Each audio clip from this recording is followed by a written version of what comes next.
Social মিডিয়াকে সামলাচ্ছি, করেও তোরা কেন থামছিস না? জানি না। তোদেরকে দেখছি থামানোর জন্য অনেক ব্যবস্থা নিতে হবে। দাঁড়া, প্রথমে আগে তোদেরকে থামাই, পরের ব্যবস্থা পরে নিচ্ছি। এই যাও, গিয়ে থামাও।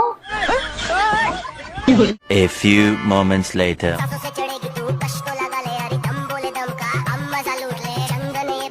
এইটাও সম্ভব?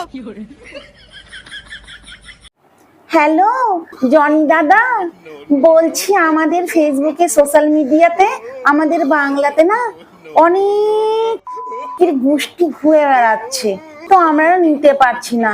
তুমি যদি আমাদের উপর একটু দয়া করো তাহলে অনেক নিয়ে গিয়ে তুমি তোমার কাজে লাগাতে পারবে। না না, ক্রোম ব্রাউজার আমরা চাই না, ওটা হলো এর আসল ঠিকানা। ঠিক বলেছো। তুমি ওদেরকে নিয়ে গিয়ে ওখানকার নায়িকা বানিয়ে দাও, আর আমাদের বাংলার মানুষকে আর সোশ্যাল মিডিয়াকে মুক্তি দিয়ে যাও।